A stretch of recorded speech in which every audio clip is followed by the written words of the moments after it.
Hi everyone, I'm Tracy Lewis with We Are Winter Garden, and we're here with Pastor Scott and Shelley. Pastor Scott is the founder and CEO and president of Matthew's Hope, and Shelley is the vice president and executive director. Pastor Scott, let's start with you. Give me a little bit of a basic of what Matthew's Hope is. I still want to hear more about these titles, so we get paid for each one of them. I'm struggling with the titles. I love them all. It's crazy to have this many titles. Yes, and any case, what Matthew's Hope is we're homeless outreach.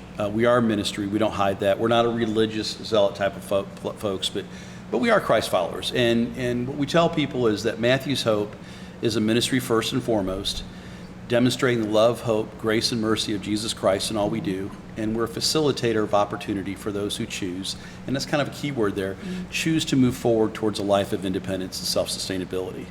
Our main mission is to move people out of homelessness, whereas I feel a lot of organizations, and this is just me, and I can be wrong,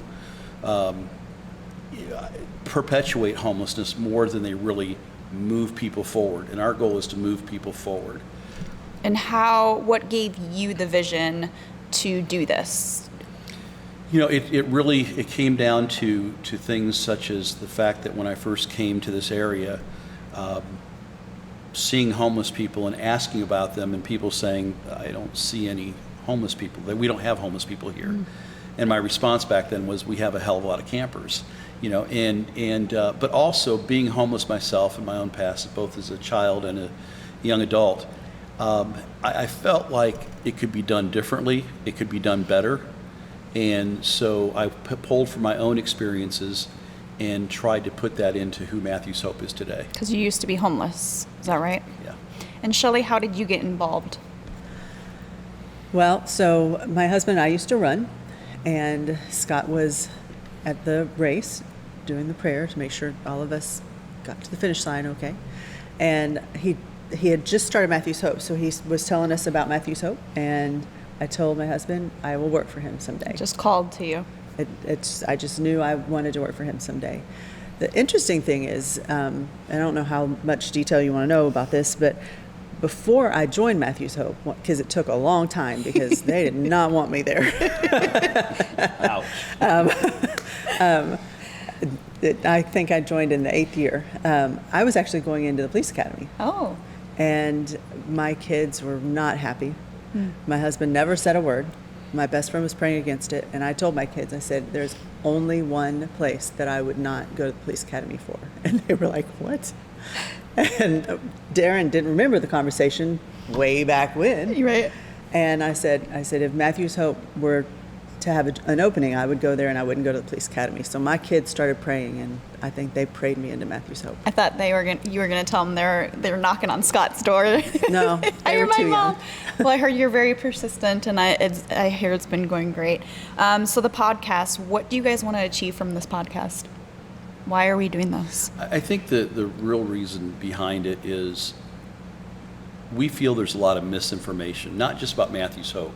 I think people need to know, they're going to hear a lot about Matthew's Hope as we talk this, but kind of lay the Matthew's Hope side part aside and focus more on misinformation in homelessness and how it's addressed in the United States.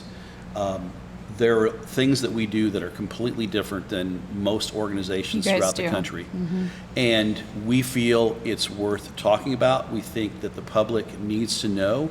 They need to know how their tax dollars are being spent. They need to know how organizations like us that don't depend on those tax dollars, how we operate, what's different. And so a lot of it was putting that misinformation away. I read a lot of things on social media that just aren't true. Some of them are so far untrue that it kind of makes me wonder where people come up with this stuff. Yeah. Mm-hmm. Well, and I'm excited for the podcast because I've learned so much from both of you. Scott, I've called you plenty of times, and you've when we first met from the Christmas carnival, you've given me a lot of good advice and given me a whole different perspective on homelessness, and I've learned so much. And it's just I'm excited to get to the raw questions that people may or may not be asking.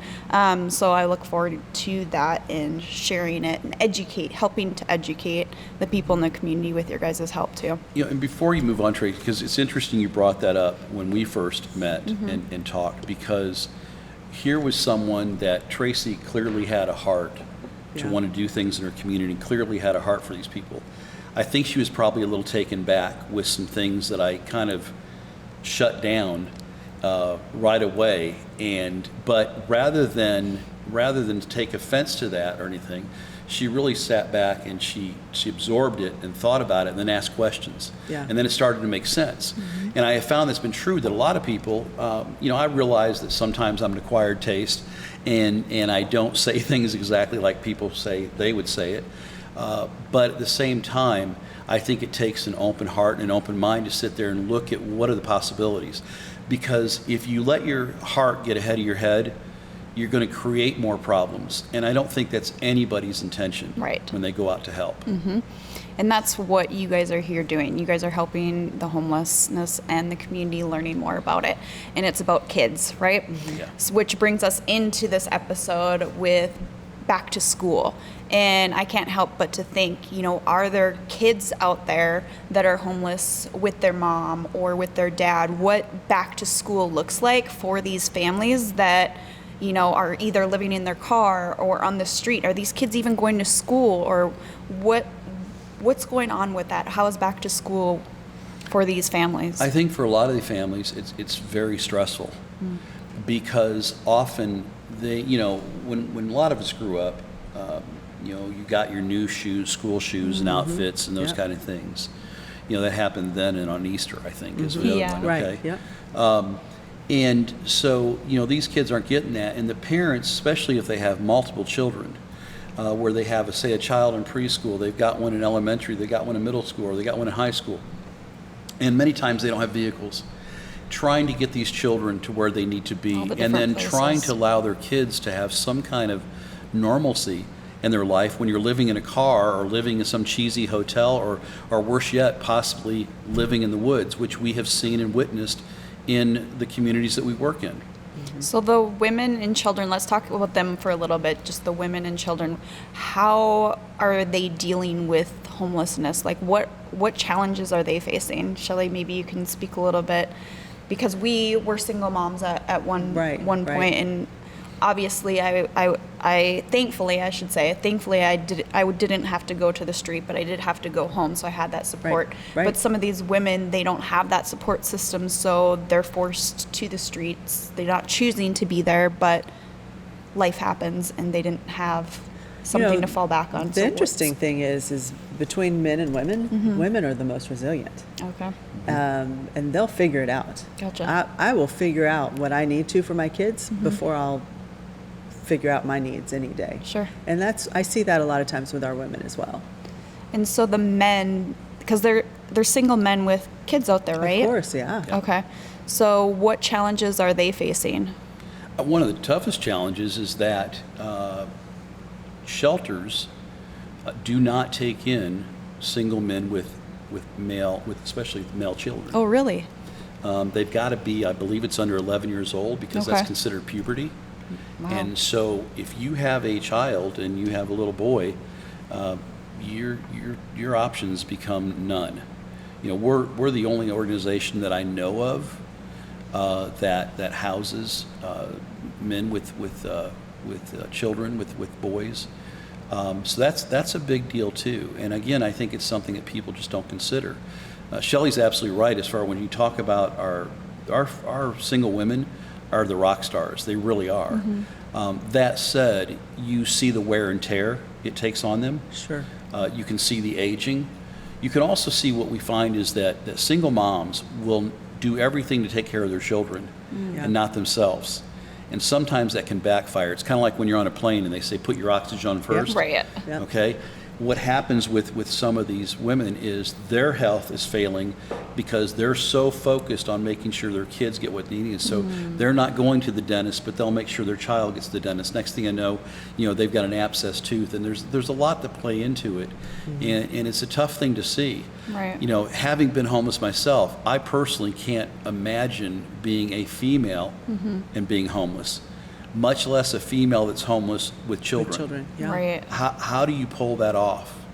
Right. And more people will sit there and kind of blame why someone's in that situation. Which, and my attitude is whether they brought it onto themselves or something happened to it, does it really matter? Right. They're in that situation. Yeah. Because I feel a lot of people think of homelessness not like families, like kids aren't on the streets. Right. Well, they typically, the guy on the But they corner are. is who they think of. Right. The guy panhandling, and I'm telling people all the time that most of those people panhandling aren't even homeless, and the ones that are, probably you're not going to use your money the way you intended. So Sure. stop that stuff. Right. Just stop it. So do you guys have any services for specifically children or families with children? Well, there's two things. I mean, we have our Firm Foundation preschool, Okay. which is critical because, again, often these are younger children, and the parents can't go to school. She can't go to work, whatever, because she has a young child. Right. And so we started our Firm Foundation, our Matthew Soap Firm Foundation Montessori preschool, and because I didn't want a place that was just a glorified babysitting. Right. I wanted to literally help build a foundation for these children. So we would also try to make a move towards eliminating generational homelessness. That was going to be my see. next question. How is that generational? Is there generational homelessness? What does that look like? Absolutely, yeah.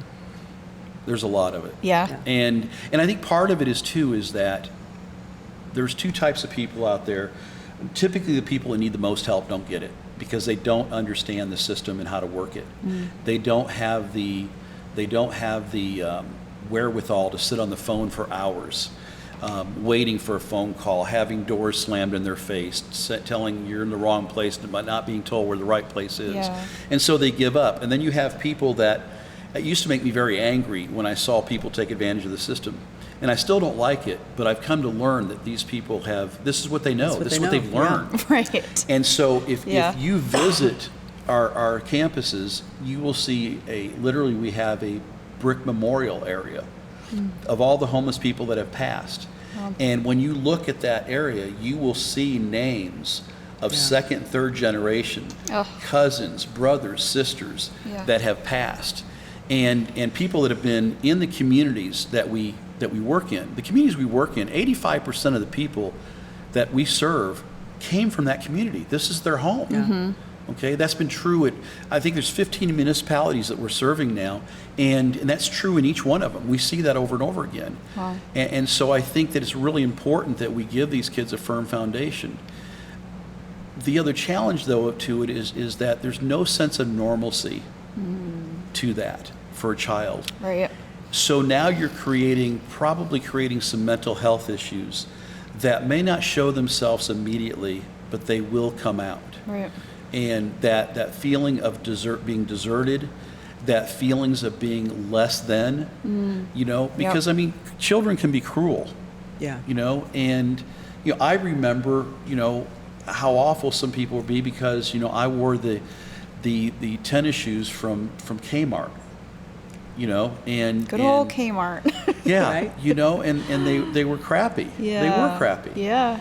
But people would point it out that how crappy it was, and part of you was grateful you had shoes on. Sure. The other part is sitting there going, I wish people didn't notice I had shoes on. Right. Yeah.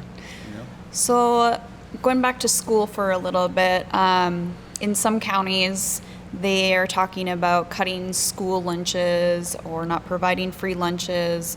What does that look like for the homeless families, and what do we do with that? Yeah. it's a that's hard. big That's a apple, hard like, one. Yeah. because I feel, and correct me if I'm wrong, but I feel like a lot of times this is the only time that child may eat. That's absolutely right. Yeah. Well, that's it. But I think I'll say this, and this might bother some folks, is we have a tendency in this country to swing the pendulum one side or the other. In Orange County, for instance, now they're saying all kids will get free meals. All kids didn't need free meals.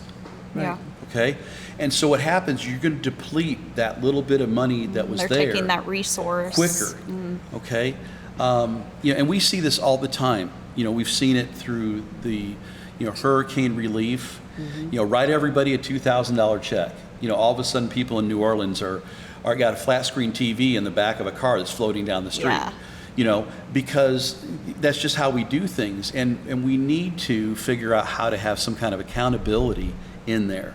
And I'm not saying we have all the answers, but I will tell you that when it comes to our ministry, our organization, it is loaded with accountability and real life situations that people are going to face every day. We're preparing them for the real world, to re-enter that real world. Right. Wow, that's... So it concerns me. I know there's places that are doing, there are some churches now, or excuse me, schools, Okay. that actually have food banks at them now. Yeah. And I think that's helpful, but again, how some of them are being done, I don't necessarily agree with, because I understand you're not trying to create, what's the word I'm looking for? You don't want to single people out. Right. At the same time, in trying to be overly sensitive to every little thing, what happens is we destroy the good that can be done. And at some point, we got to step back and say, okay, let's find a private way of doing this, a dignified way of doing this, but making sure those people that need help get help. Right. I mean, I always compare it to, why do millionaires take their Social Security check? It's not that much money. They don't need it. They take it because it's there and it's given to them. Right. Right. Okay? Yeah. And before anybody writes me or sends me emails saying I'm suggesting that Social Security checks stop, that's not what I said. You'll get those. I will get You'll those. get DMs, yes. right? Okay. I'm going to get them. I feel I'm going to get them. What I'm saying is, Nip it in the bud that, now. yeah, human nature doesn't mean you're a bad person. But Yeah. if somebody walks up to you and offers you $100, Right. I'm going to take it. Exactly. Why wouldn't you? okay? I don't care what you got on, you're going to take that. Yeah. Right. And so I think that going back to what we're talking about is dealing with children's and family. We need to look at those things. What other people don't realize too is most money is spent to house the chronically homeless. Where my feelings is we should be concentrating on those newly homeless people before they become chronic. Sure. Yeah. Catch Okay, 'em. but it comes down to this: what they really want to do is not so much help as they want to hide. And often, as they hide, they warehouse people, and that's what I see. And I'm that I will get dirty letters on also, but I expect them, and I stand by that. We need to focus whatever resources we have to get ahead of this before these people become chronically homeless. Because once you become homeless, it's difficult to get out. Once you become chronically homeless, the credit rating's gone, the car's gone, all that. You have, especially in the state of Florida, but throughout the country, it's happening where you're done. And then I feel if they have kids, then that's teaching them, like you said, the generational homelessness. Then that just clicks in, and then it starts to snowball and happen. Yeah. Yeah, they're just doing what they know. Do you guys have any success stories, or maybe not even a story, but a moment with a family and child who you guys were able to touch or help? Through Firm Foundation, or just as a whole? Just as a whole. Maybe it's even just them coming on Tuesday and having a meal, or do kids come? I think And one of have our meals? oh yeah Okay. yeah we see at one point we were 60% women and children. Wow.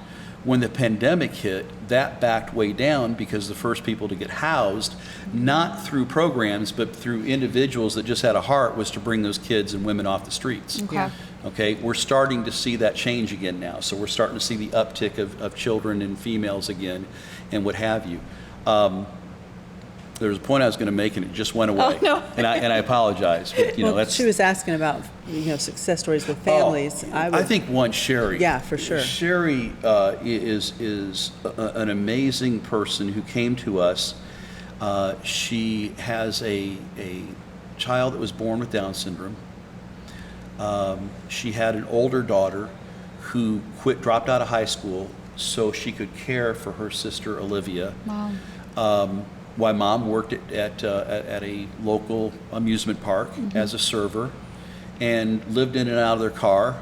Occasionally would couch surf. Occasionally put a couple dollars together for a hotel. But the bottom line is, by the time we got to her, she got to us, is she was about $15,000 in debt in a broken down car. Wow. And Sherry was able to come into the program. She was an alcoholic. She went to drinking after her ex left and left her with the kids. And she's now been sober for about 5 years. That's great. She does amazing work. What we were able to do is we got her daughter over to the tech school to get her GED. Wow. And then helped her get into some schooling there that then turned into her ability to become an esthetician. Esthetician, yeah. Nice. Which pays pretty well. Yeah. And then we with Olivia, first thing we had to do is we had to prove that she was born with Down syndrome, because You her had to birth prove records it. were low. We had to have chromosome testing, Okay. which is insane. And look, Shelley can tell you, she Right. has a son that was born with Downs. The truth is, I can spot Thomas from across the parking lot. Yeah. Yeah. Do we really need to make this Right, family go that's so through crazy. this? Okay, so we go through all that, and so we were finally, after the child is 18, 19 years old at the Yeah. time, finally get her some benefits.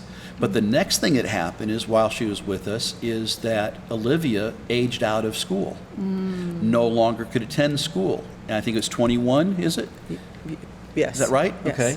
And so aged out, which could put her right back to where they started. Right. And we were able to help Olivia get into a program That's amazing. that she became very fond of, Special Hearts Farm. Yeah. You've Okay. heard of them.